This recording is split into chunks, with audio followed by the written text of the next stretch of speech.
just a good old boy. Hey everybody, we're fluffing hay today. This past week has just been absolutely hectic,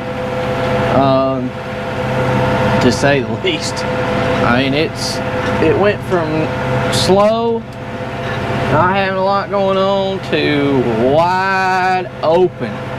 So I didn't get to film really anything at the beginning of the week. The only thing I really got to film was that one video of the mower. They messed up the packing kit, or well, they didn't mess it up. Well, Krone equipment got me the right kit, did everything they were supposed to do. Klaus accidentally put, we're thinking, I hadn't got the new one, the next new one yet to see for sure, but we're thinking that they put the wrong seal that goes in that cap in the kit on accident, is what they are thinking that must have happened. So I'm waiting on the next one to come in. The mower's just got a slow drip. That's why I wanted to put it in it before it got worse. So I put everything back together and we've been using it anyway. But we have got a lot of hay on the ground. We've been cutting. Oh, I cut for 3 days. Just cutting, and then my dad and grandpa's both been fluffing hay ever since I've been mowing, and we just haven't really stopped. We've got a big window to get some done if it don't rain, but you know how that goes. They can say it's not going to, and then it will. But it's been really cool, but it seems to be drying out because it's been windy. Today's the day it's going to start gradually warming every day, and by the end of the week we're supposed to be in what would be normal temperatures for this time of year, in the 80s. So I'm thinking maybe, as long as it don't blow up a cloud, we should be able to get some square bales baled this week, hopefully. I know I've got a lot of rolls to bale this week too. I've got customers just calling every day wanting hay. But I want to talk a little bit about, I can't think of the dang name of the bill. There's this bill that's been going around. I'll just tell what it is. I can't think of the name of it.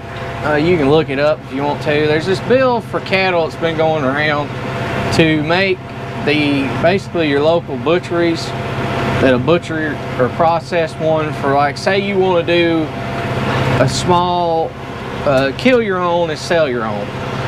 The little butcheries that are around where you can sell to people half whole, whatever, that does stuff, they're trying to make those to where they can sell to grocery stores, because currently they're not allowed to.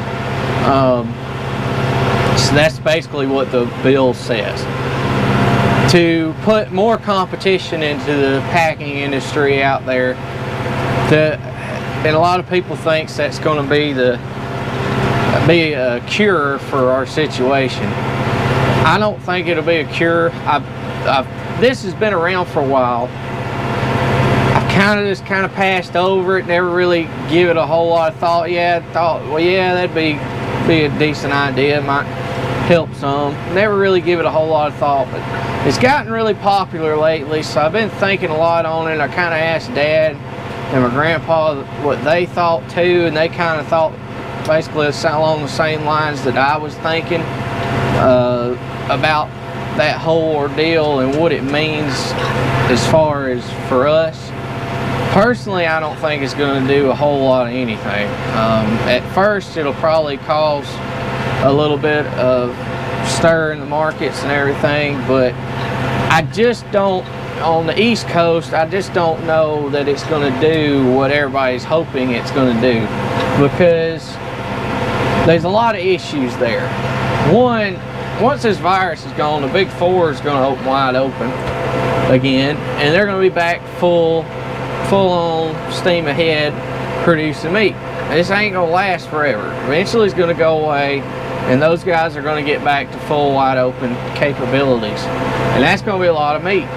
They have the option of foreign meat that they can buy cheaper, and there's still, even if you get that bill passed to get locally done through those processors, there's still no way in the store to market it. if you go through the store and buy it, the problem is it's still all made in American beef. I mean, even if it is from here, even if there is some way to, even if you put it out there, nobody's going to be able to tell the difference in the beef because everything's considered product of USA, born, raised, fed in the USA. The only thing they could probably do that might make a difference there is come up with special labels for locally grown state beef or something that maybe the stores can put on to the packages, kind of like what's went on with eggs and stuff and things like that we've seen go on in the past. Maybe that's something that they could explore and do. But the real thing is, though, it's all still going to say product USA, and that's the main thing that's going to be the killer, because these other guys can import this beef in that's so cheap, put it out there as product USA against these other smaller butcheries beef, and everybody's going to say USA beef, USDA inspected, and there's not going to be really any difference. And if one's a couple dollars less than the other, naturally the majority of people are going to pick up the one that's a couple dollars less than the other. Will it help some? Maybe. It might. But there's a lot of problems there with that a lot of people aren't thinking about, especially on the East Coast. Now out in the Midwest, in those areas, they're more set up to, as far as having a feed supply to feed those cattle. Even if we get these butchery shops open, all of a sudden they've got to find a way to buy locally finished cattle. And not a lot of people finish cattle anymore without sending them out west to feedlots or wherever they go. Nobody does it anymore hardly on their own because there's still no market value. And that raises another question. Is it going to drive the market value up enough with all that I've already said to justify a guy feeding and finishing one out? Right now, the way prices are, there's not a lot of really justification for doing that. I've tried it. There's a lot of work and not a lot of reward there, and you really haven't done anything when it's all said and done. Especially on heifers. Steers a little bit different, but heifers especially. So is it going to make this drastic change that I think people are looking for to get back to what we had in 2013, 2012, and in that area when we had cool mandatory country of origin labeling and the prices were 50% higher than they are now? I do not think so. I don't think it's going to get us there. Might help a little, may stir the pot for a little while, but I just don't know, because the thing is, it's going to cause, the thing that a lot of people's realizing is, or thought about, that I've seen just looking at forums and talking to people, is it's going to cause a price war. Everybody knows meat packers are already making a killing. I mean, they're making a killing. If they just cut their prices in half and still be making a lot of money to what they sell to the grocery stores, they're going to really put a hurting on those small guys and the cost that it costs them just to produce that beef. The bigger guys are so much more efficient with the size of their facilities. The fact that they can import foreign beef for cheaper. Just the whole system. They're so much more efficient in the process at which they're going about it and doing it, that I don't know if these smaller guys, even if they did have the opportunity, could compete with that. Because it's going to cause a price war, and those guys are going to try to put the smaller guys out of business. So let me know what y'all think in the comments, what y'all's thoughts are on it. I still think the main thing we need to focus on doing is getting the import percentages down, mainly getting country of origin put back on, so we have a way to market our product separately from everybody else, so that way we can actually market our value.